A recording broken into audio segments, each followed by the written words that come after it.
everybody. Welcome to the show. It's your host, Wanetah. Today, I am trying something a bit different, so bear with me, and I think it's going to be really fun. Today, I'd like to talk about Discipline is Destiny by Ryan Holiday and how I found this book and what I think about it. And I'd like to share a few of my thoughts with you, and I'd love to hear yours. And yes, I am using Switcher Studios for the very first time, so this ought to be fun. Okay, so Discipline is Destiny by Ryan Holiday. Choosing this book. So first, let me tell you where I am in my life. I recently decided to make a career shift at the ripe age of 41. That's right. You heard me correctly.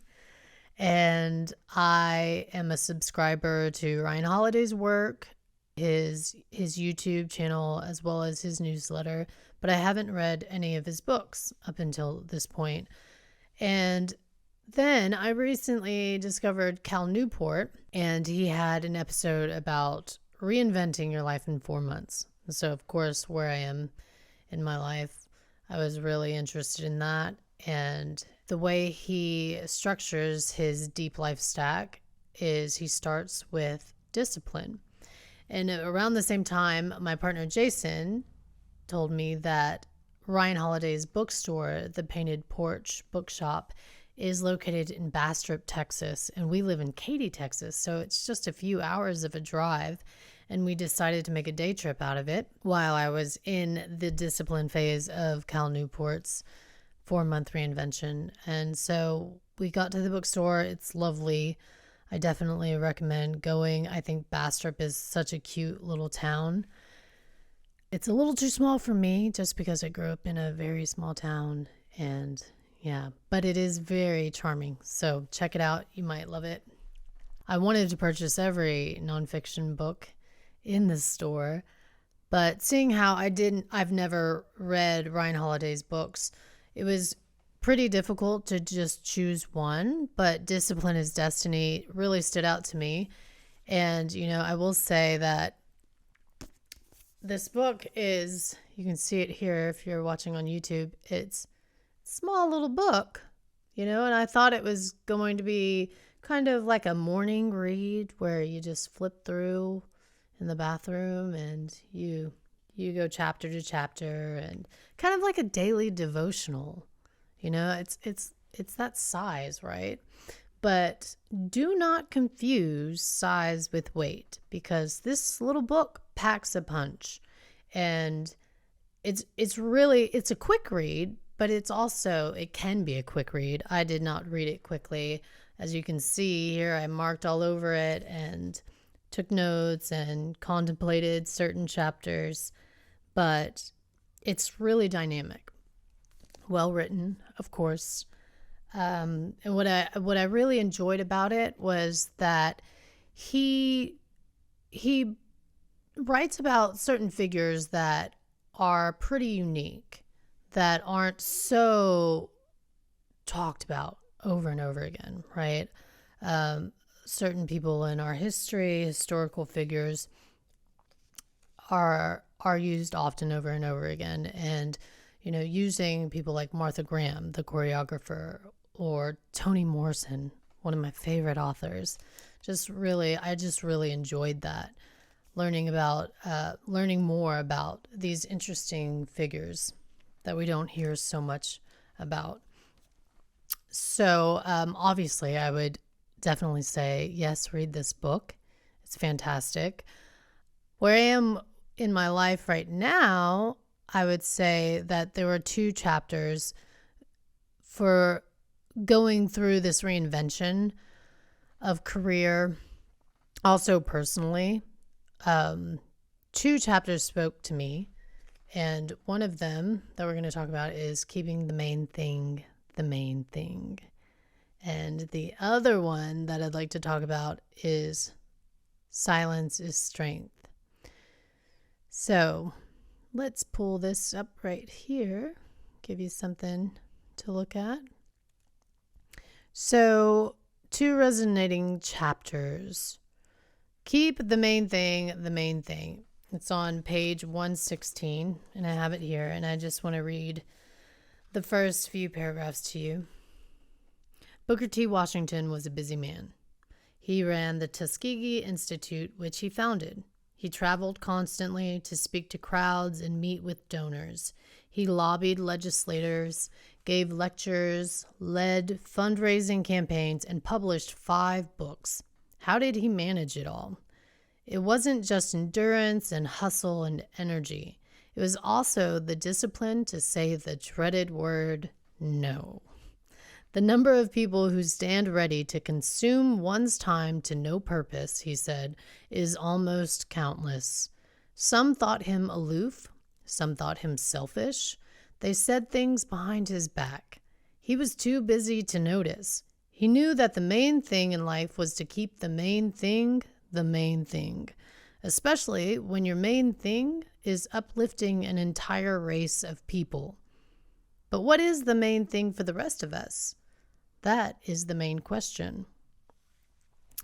So I love this chapter, obviously, because I'm going through a career shift, and that doesn't just involve time management, right? When we talk about keeping the main thing, it also involves really making a decision about your purpose in life and letting all the other pieces fall where they fall, right? Some important quotes out of this chapter are, this means first the discipline to step away and think, what am I doing? What are my priorities? What is the most important contribution I make to my work, to my family, to the world? Then comes the discipline to ignore just about everything else.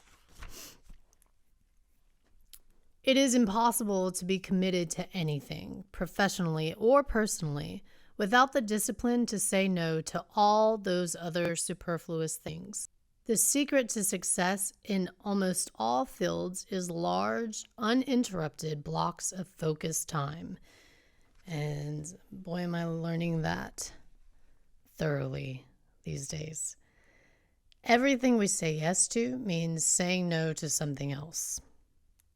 What I love about this, I keep thinking, for those of you just listening to these pauses, I keep thinking that I can scroll over to my iPad, but I can't. So, like I said, this isn't just about time management, right? It's about understanding your purpose and living intentionally. And I love this story about Booker T because, I think about this often. We can either be people pleasers or we can be purpose pleasers. I'm here to serve my purpose, and that means serving people, but that doesn't mean serving all people. And making this shift in my career with acting, a lot of people who aren't actors or in this industry, they don't understand how your schedule is not your own. When you're an actor, you're on call and you get an audition and it's like, drop everything, right? And so one of the greatest things that has come from my shifting away from acting has been the realization that my schedule is my own now. And it's so empowering. And that's what led me to Cal Newport's work, right? But it's so empowering to be able to really think about how I spend my time and to know it's mine and it's my decision to be made. And when you're making a shift, you also just think about, wow, it's not that I wasted all my time, right? But all of that time was invested into something that no longer serves me. And so there is that sense of reverence that you have for your present time and your future. And you really feel like you want to make it count. So when I was acting, even though I was having some achievement, I wasn't having any fulfillment. And I always had one foot out the door. And with one foot out the door, you're always letting some noise in. And I know that I have to close the door. I have to close the door completely in order to be able to focus, to really focus on what's right in front of me. And as soon as I did that, I'm telling you, I really cleared the way. And I truly believe that when you make a decision, the universe will support you. I also believe that when you're trying to make the decision, the universe will also test you, because that's what kept happening for me, was that I knew I wanted to let go of acting. And when I would put one foot in front of the next and take some serious steps into moving into coaching and to trendify our business, I would always get that audition like a carrot being dangled in front of me, right? And every time that I decided I can go ahead and do this, and I can balance both, or anything I would tell myself, it was almost like the universe was saying, as you wish, because ultimately it is my decision. And I do know that when I finally let it go, it was because I realized that I was addicted to it. And I'm talking about addiction in the sense of when you find yourself doing something that you just can't seem to stop doing, even though it doesn't bring you any joy, even though it might harm you in a way. And that's what acting was for me. And I've also, from someone who's been sober for 6 years, for a few years, from alcohol and substance abuse, I can say that this addiction was the most powerful, because there's always that crack open in the door, right? Saying that this might be good for me, that something might happen that's great from this. It wasn't a no-brainer when I was quitting, when I decided to quit, drinking and drugs, because that's obvious that there's nothing there for me. That's not serving me in any way. But acting was always in that corner whispering, right? That, oh, it could give me a platform, or it could, do something. I could really just have a big break, and it would be financially rewarding. But all of those things could have happened and I still wouldn't have been fulfilled. And the only fulfillment I got was from coaching other actors, helping other people achieve their dreams. And that was so fulfilling that I realized what the universe was trying to tell me, right? And I love to coach actors in their scenes, and I love acting, but it's more so about the lifestyle of being an actor and really feeling like, I only have so much time and energy, and it really matters where I spend it. And I wanted to focus fully on coaching and our business. So obviously you can see now why this topic is really resonating with me. And saying no to things that we want, it is about saying no. And as a sober person, again, I got really used to saying no to things, but I was also saying no to a lot of things that I just didn't have any interest in doing. But I think that when we are so ambitious and when we have this main thing that we really need to focus on, that big domino, it doesn't mean necessarily that there are other things that aren't going to try to pull at your focus, or that you're not going to want to do other things. So it also means that I have to say no to the things that I actually would like to do as well. It's just, can I do all of this in this time and still get my main thing done, right? And that main thing deserves my undivided attention. It deserves my presence. It deserves my focus. And I'm not a quote unquote multitasker. I can't be great at something and, do it as a side hustle. A side hustle to me is just a glorified escape plan. It's an expensive hobby at times. So that's just where my mind is. You might be in a different situation, but nevertheless, I do believe that we all want to do something great, and it takes a lot of focus. So one thing that he writes about in a different chapter, I want to say that it's something like eating the frog. And that might be a common phrase, but I've never heard that. So let me switch this up a bit for you. Doing the main thing first, basically. And he's saying, eat the frog. Just when you wake up, eat the frog, do the hard thing first. And for me, doing the main thing first, waking up early enough to write my blog, to write my reels, my content, to just be alone and think has been a definite game changer for myself. And I noticed that, my life is probably a lot like yours, to where it can be really distracting. And I have to take control of it first thing in the morning. Not checking my phone, definitely doing my prayers and meditations and working out before things get crazy. But before all of that as well, I've been waking up and going and sitting with my coffee and just writing. And whether that means journaling or writing content, I'm just doing that main thing, the first thing. And it just clears my day. It clears my headspace.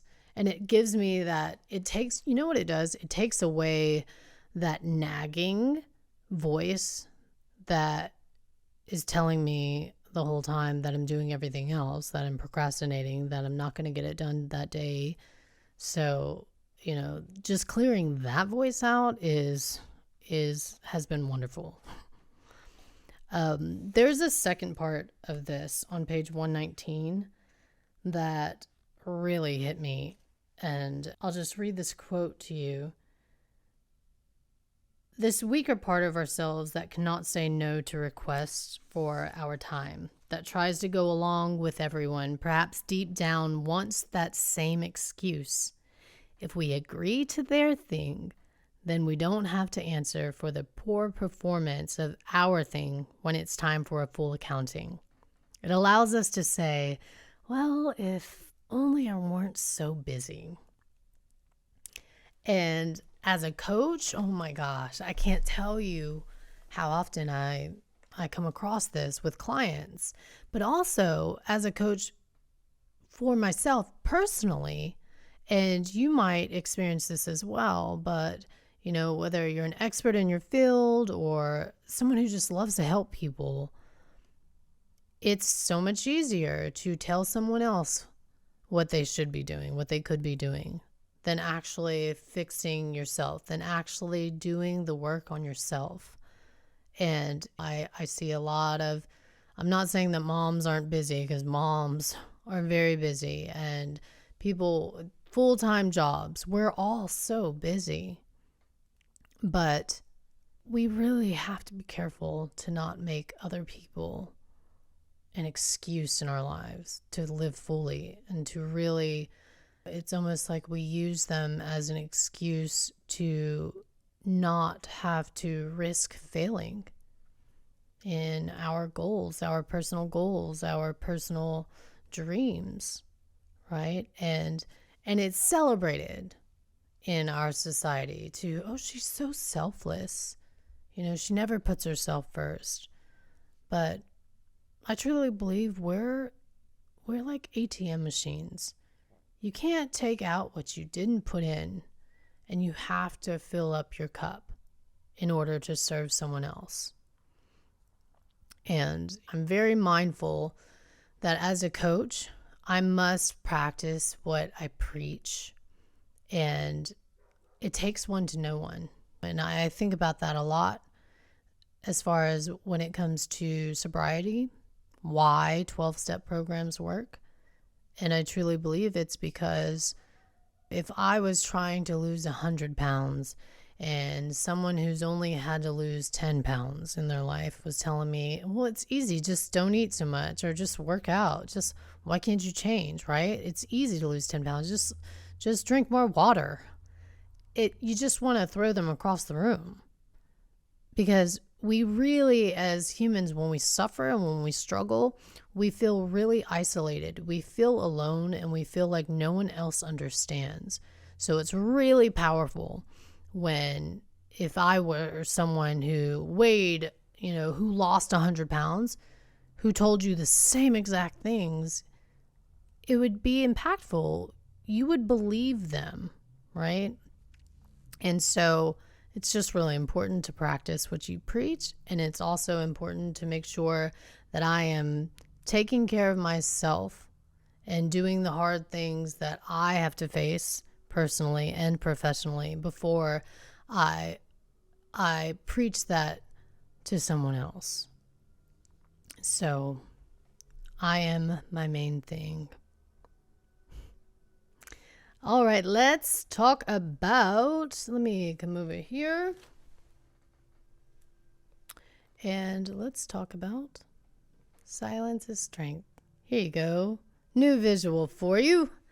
All right, what about this? Actually, let's do this. Bam. I promise you, if this works out, I'll get better at it. I'll work at it. All right, silence is strength. It's on page 165. This chapter has really, really, really stuck with me because I know that he talks a lot about temperance in this book. And this is something that I know that I have to work on daily. And this is a topic that I just know that I have to overcome and achieve to become the person that I know I really desire to be. And I'm just going to read this to you. It's awesome. It's a little longer than the other one, but it's worth it. It's so easy to marvel at the courage of the Spartans that we often miss their other feats of strength. Told that Xerxes' arrows would blot out the sun, Leonidas replied, "Then we shall fight in the shade." Told by another conqueror that if his army breached their walls, he'd slaughter every single soldier, the Spartans replied with one word: if. Obviously, these retorts, made in the face of death, took real cojones. It's also unquestionable that the Spartans' laconic style, which is named after them, is part and parcel of their culture of self-discipline. They never used two words where one would do. They never said more than was necessary, never shot off at the mouth, never overshared, never droned on or bloviated. As Archimedes once explained at a Spartan dinner, an expert on speaking always knows when not to do so. The Spartans kept their tongues in check, even when it meant that some people might think less of them. In a big argument, one Spartan listened but said nothing. "Are you stupid?" someone asked. "Well, certainly a stupid person wouldn't be able to keep quiet," he replied. And of one famous Spartan, it was said that it was impossible to find a man who knew more but spoke less. Robert Greene puts it perfectly. Powerful people impress and intimidate by saying less. The irony, of course, is that with power comes license to say whatever you want, whenever you want, to whomever you want. And yet, it is the discipline to not do these things that creates the presence that powerful people enjoy. It isn't easy to do, especially today. Not only does the ego want to talk, want to say what it thinks, but now we have technology that exploits ego and explicitly tempts you to share, to speak, to get in pointless arguments, to burst out with hot takes. Online or in person, we can't just sit there. We jump in because we think we're supposed to. We jump in because we don't want to seem dumb, even though by speaking, we risk removing all doubt. We jump in because we just can't live with someone else being wrong and not knowing it. That line right there. Where does this get us? Usually in trouble. Rarely does it make any sort of positive difference. Never does it help us with our main thing. It's almost always a distraction from that main thing. I didn't know that he referred back to the main thing when I chose these two chapters. He then asks, can you keep a secret? Can you bite your tongue about someone or something you dislike? Can you get someone else to deliver the news? And can you put up with being misunderstood? It's a balance. While each of us needs to cultivate the courage to speak up and speak the truth, we also need to develop the self-discipline to know when to stay focused and when to shut up, and how to measure what we do say with the utmost economy. You don't have to verbalize every thought. You don't have to always give your opinion, especially when it's not solicited. Just because there is a pause doesn't mean you have to fill it. Just because everyone else is talking doesn't mean you have to jump in. You can sit with the awkwardness. You can use the silence to your advantage. You can wait and see. And this last part, I definitely will bring up again. You can decide not to speak through words at all and let your work speak for you. I love it. I love it. So social media, let's talk about it. You know, I always say it's not the thing. It's not the tool. It's just a tool. It's whose hands the tools are in, right? Social media, you could use your social media to build people up, to express a positive message, a profound message. Or you could just use it to compare your lives with others and let it be a tool for jealousy and envy and comparison and all the destructive things, right? But these days, everyone has a bullhorn and a camera. We have the tools to exploit every single thought we have. And so silence and refraining from that is so rare, and it's so important. And having class has really and truly become something more rare than gold. I heard a quote in sobriety, and this is such a profound principle. It's 3 questions to ask yourself. Number 1, does it need to be said? Number 2, does it need to be said by me? And number 3, does it need to be said right now? And usually, even if the first answer is yes, it needs to be said, usually in most situations that I've been in, it doesn't need to be said by me, or it doesn't need to be said right now. And it's so beautiful to just stand by this principle, because, you know, you can't unsay things and people will remember. And most often, we have the opportunity to say more later if we don't say enough. Not always, right? I'm sure there are things that we wish we could have said, but also in those instances, I do believe that that person knew how I felt. But man, do I have regrets in what I have said that I can never take back. Someone might forgive me, but they will not forget, especially when it hurts. And I feel foolish when I say too much.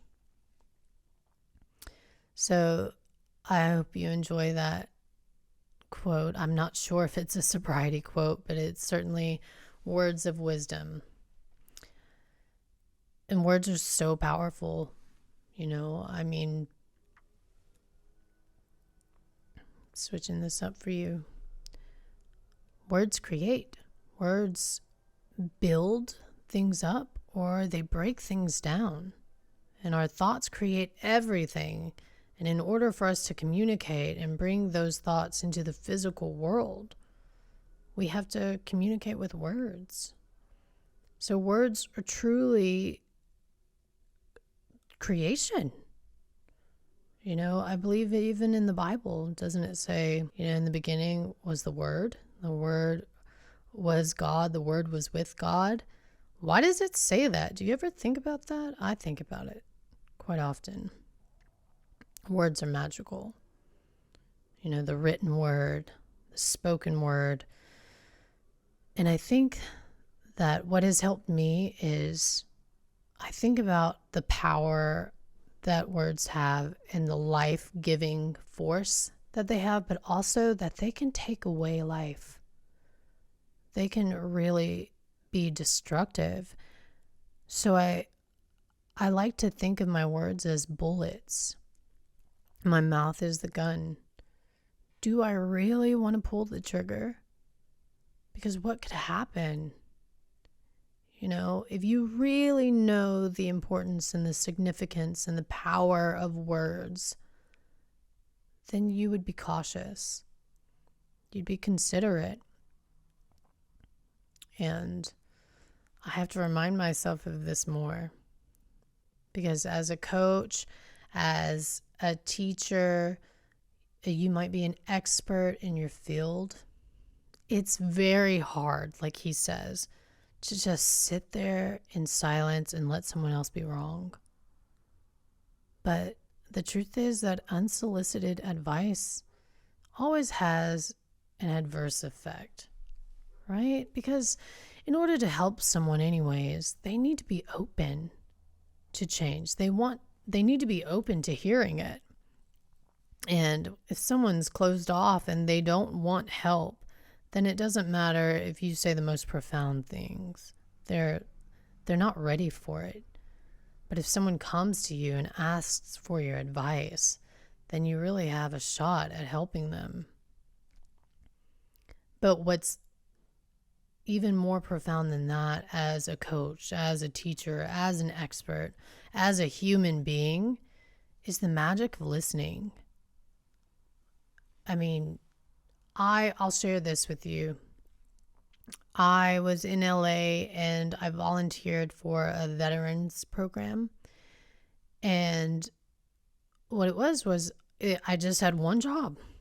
I went and I met with a veteran, and I was told to say in the beginning that I am here to listen. I will not speak unless you ask me to, and I will not judge you. And then you just shut up and you listen. And that is your one thing. That is your one main thing. And I can't tell you how much that experience changed my life, because it also changed my perspective about the roles that we play as friends and family and coaches and teachers and someone who actually wants to help someone, right? We often think that we have to have the perfect thing to say, that we need to know the right thing to say at the right times. And the truth is that most people just need someone to listen to them. They just need to say it out loud and hear themselves say it. And I find that most people have the answer within them already. And if they're just given the space to say it and hear it for themselves, then the solution is there for them. And they can build self-trust. They can build confidence. I mean, think about the last time you felt like you could finish your sentences in front of some of your friends or other people. And a lot of us just listen. We don't listen. We just wait to talk, right? We wait to say our part. We hurry up and finish speaking so that I can say what I have to say or what I'm thinking. And I'm guilty of this too, because especially when it's a stimulating conversation, you want to add to it. And it has you thinking and you want to express it, but there is so much magic in listening and offering that space to someone else. And I truly believe this. I have yet to meet a greater guru than silence, and I doubt I ever will.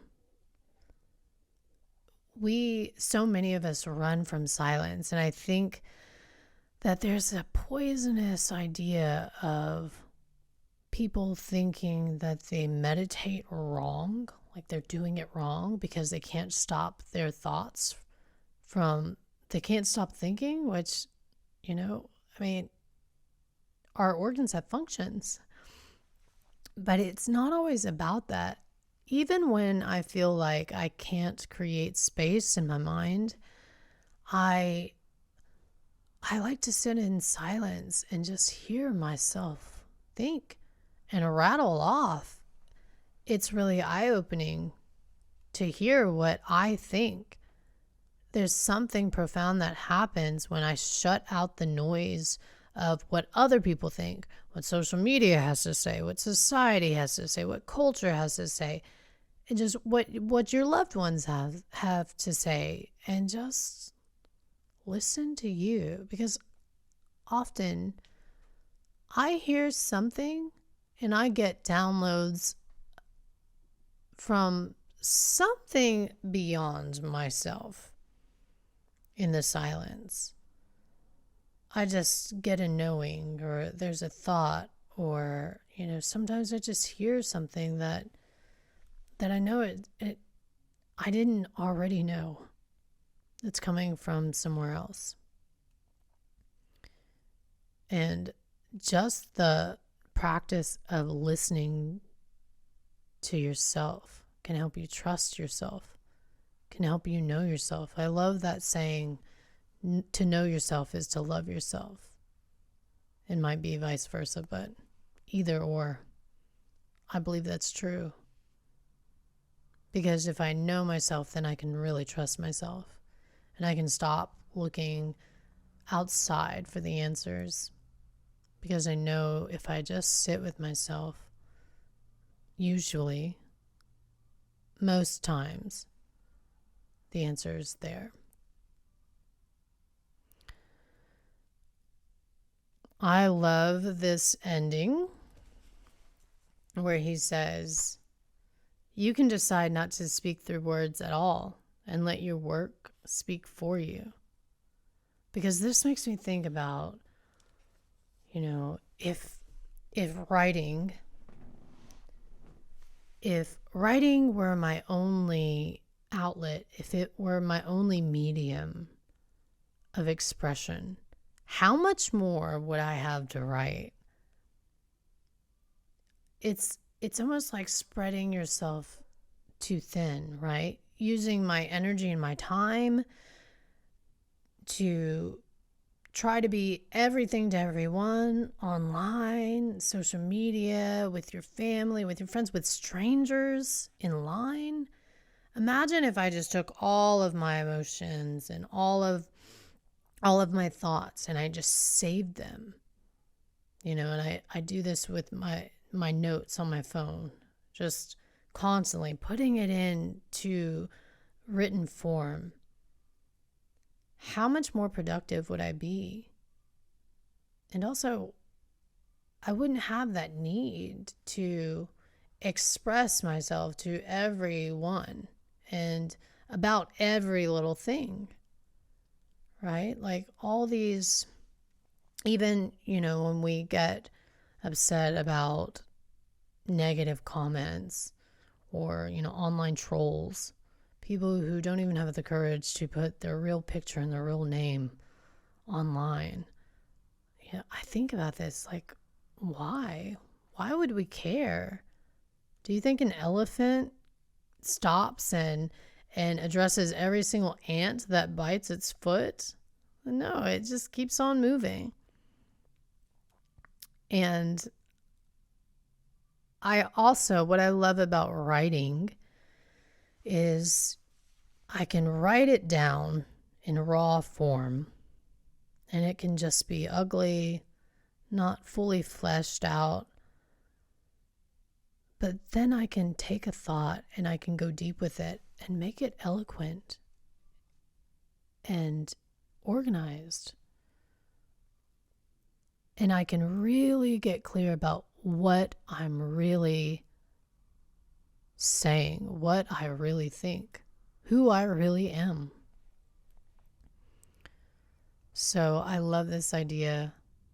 And I think that also, this Silence is Strength chapter and this idea of practicing silence more has a lot to do with keeping the main thing, right? Not trying to put out every single fire that you come across. It's not mine to put out. But it all boils down to knowing that we all have a limited amount of energy and time. And time, we don't even know how much time we have. But it's about allocating it properly and consciously and intentionally. And if I do that with my words and my energy, and I practice not saying everything that comes to mind, then I can keep my main thing by putting it in written form. Or maybe you're a painter and you can paint it, or a dancer and you can dance it, or a politician, or whatever you are, whatever your calling is. It's going to take a lot of energy. It's going to take a lot of time. So silence is strength. And with that, it seems like a good place to wrap it up. If you want to hear more of my thoughts, you are welcome to go to Wanetah.com. You can check out my blog. Here it is. And I would love to hear your thoughts and to know what you think about the book, to hear your thoughts on discipline and silence and really devoting yourself to your purpose and your main thing. And I just want to thank you for liking and watching and subscribing. And I am looking forward to seeing you soon. One more fun little feature. Thank you for watching.